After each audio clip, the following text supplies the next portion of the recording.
Greetings, gang. Welcome back to Physics 1 and Chapter 30, Excitation. I hope you are excited. So let's remind ourselves of something that we already know, and that is why it is different gases only emit certain colors of light, such as the hydrogen in the hydrogen gas lamp. This, of course, is because the energy states of the electrons in, say, a hydrogen atom, for example, one that has just one proton in its nucleus, right, and one electron orbiting around it. The places where the electron can live, the lowest possible energy state, this thing we call the ground state, that's one place. It can also live in the first excited state, the second excited state, and so on. And these excited states are quantized. They're always the same every time. They exist in discrete values, not an entire range of possible values. And so these electrons are only able to exist at these discrete energy values. So if one of these electrons absorbs a photon, right, some quantum of energy, if the energy in the photon is exactly equal to the energy difference, or the change in energy in between these two states, it can get excited up to another state and kind of live there for a little while. Now, generally it doesn't live there for very long before, of course, it wants to de-excite and get back into a lower energy state that's more stable, and in so doing, it's going to emit a photon of the same wavelength that it was absorbed, right? That's one possibility, and that's why we get this one particular excitation color for hydrogen. Now, Max Planck was able to show us that the energy depends upon this funny thing called Planck's constant and the frequency of the light, right? This quantum of light is quantized by its energy, this photon. These states where the electron can live are called quantum states. And this is the basic fundamentals of quantum mechanics. This process of excitation and de-excitation can only be explained by quantum mechanics, and it is indeed only because of quantum mechanics that we have our modern understanding of chemistry. Now, if you have light given off or emitted by a gas lamp, you're only going to see just the colors, the transition colors that correspond to the amount of energy difference in between these quantized energy states, right? Like if you look at the hydrogen gas lamp, you saw like the one bright red line, that's the H alpha line. There was like a green one and a blue one, blah, blah, blah, and there was only a few of them, right?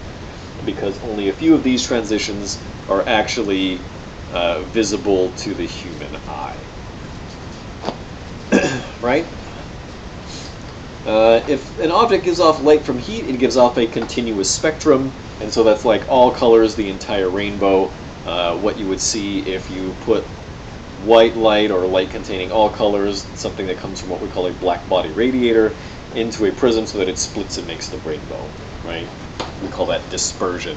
Now, I apologize, of course, I don't have a gas lamp sitting at home, nor do I have a prism and a narrow light source in order to show you the dispersion and the emission lamps. But I did include links to both of those on the Chapter 30 lecture page. So if you just maybe take a minute to pause now and go ahead and look at those, it may be helpful for the upcoming portion of the lecture. In any case, if you were to take a light bulb and you were to turn the voltage up, right, to make it brighter, what's going to happen? Well, obviously it's going to get brighter, right? The tungsten filament inside the light bulb is going to get hotter as a result of more electric current passing through it, and because it's hotter, it's going to be brighter. That's the Stefan-Boltzmann law. But also, the color, the peak color is going to shift more towards the blue. It's like the difference between an electric stove that's just barely glowing and like the heat from a fire or something. Obviously, if you have a fire that's, not like a roaring fire, it's going to be mostly like red and orange, but the hotter it gets, the more blue it's going to be, right? And so the peak wavelength shifts towards the blue the hotter and brighter this thing is. Thus, while you can get an entire rainbow, a continuous spectrum from the sun, from a blue flame, from a red flame, from the electric stove that's just barely on, not every continuous spectrum is the same, right? Some will be brighter, some will have a peak in different colors. But in any case, let's say you have some object, right? Like the sun. Now the sun is going to give off light, and presumably that'll cover basically the entire spectrum: red, orange, yellow, green, blue, purple, blah, blah, blah. This is a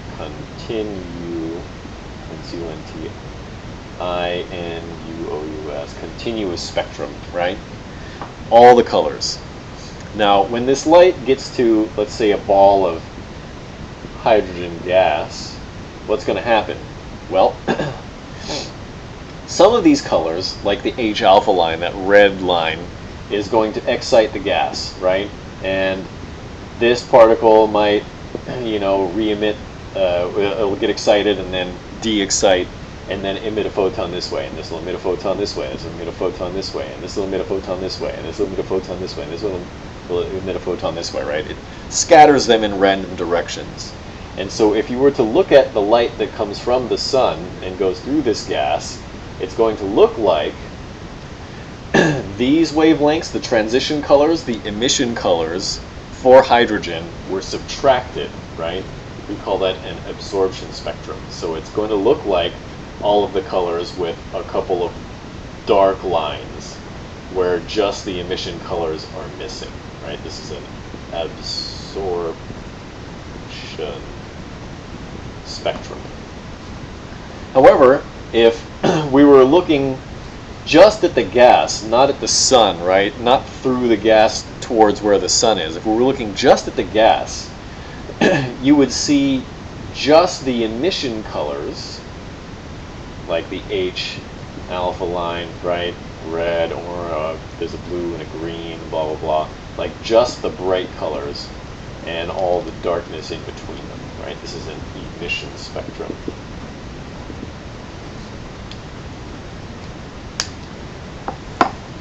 Fluorescent lights take their name from the mechanism by which they make light. The light that actually stimulates the fluorescent coating is actually in the ultraviolet range. And if you remember, the UK-based research group said that if you're going to sit under fluorescent lights for too long, you should wear sunscreen. That means you are actually getting ultraviolet light from fluorescent lights. So what's happening there, the reason that we get visible light, is ultraviolet light is actually really, really highly energetic, right?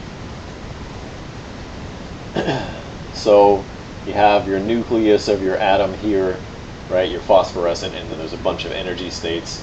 And what's actually happening is the electrons in this phosphorescent are going to get excited way up here, so that if they drop straight down, that's so much energy that it's going to be out of the visible human range.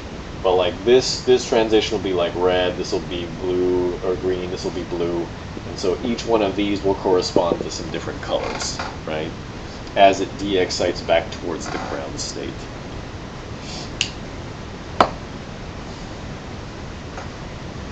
There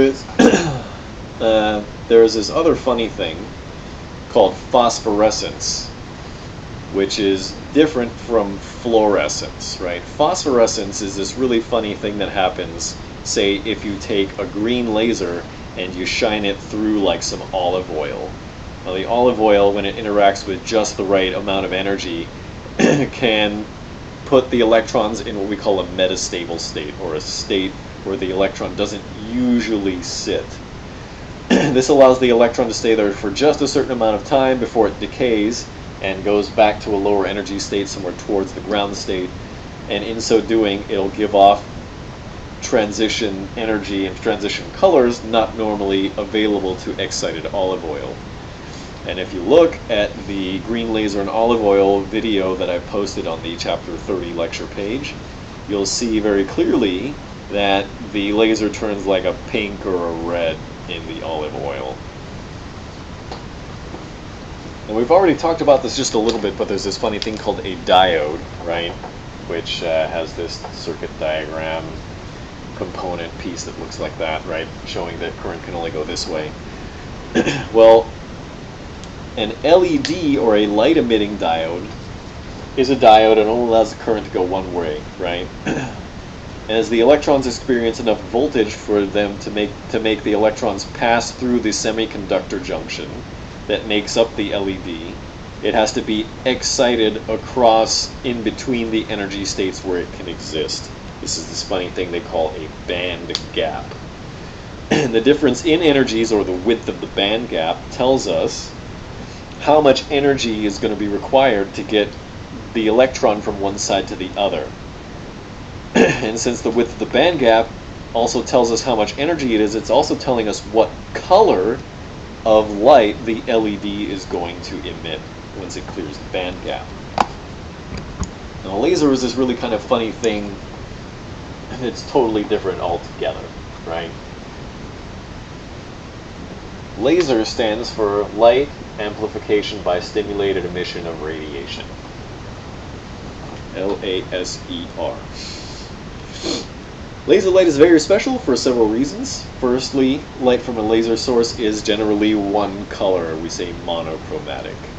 Doesn't make any distinction between a laser and, say, a gas lamp, however. Secondly, all the light waves that come from a laser are in phase. All of them. Right? We say the laser light is coherent. Also, all the light from a laser goes in pretty much exactly the same direction, right? In a nice tight beam. So we say that not only is it coherent, but also it's collimated. And that's usually due to the shape of the laser cavity and the placement of the mirrors in it and so on, so that the beam doesn't get weaker over a distance until it's like really, really far. That's why you can use a laser pointer to point at things that are far, far away, on the other side of a room or whatever. Laser light emission comes from the electrons in a substance being excited or stimulated to a higher energy state. Now, generally, if you were to look at, okay, we're going to say that this is increasing energy, and you wanted to look at like the electron population, generally most of the electrons are like down here, somewhere near the ground state. But when they get excited by whatever's in your laser cavity, instead there may be like one or two down here, but all the rest get excited up to this excited energy state. We call this a population inversion. The classic example is the HeNe, or the helium neon laser, right?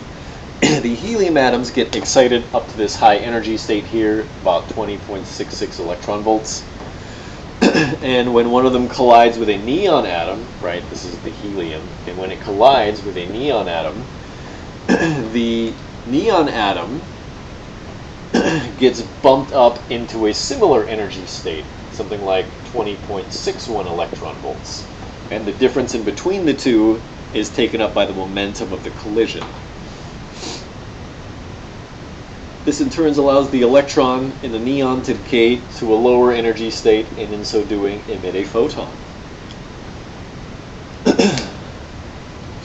Now, since all of the energy transitions are exactly the same, all of light comes out coherent and collimated. And that's how your PS4s, Xboxes, Blu-ray, DVD players, whatever, laser pointers, your grocery store scanners, your hair removal tools, your laser eye surgery devices, and everything all work. I hope you enjoyed this. I'll see you back here for Chapter 31.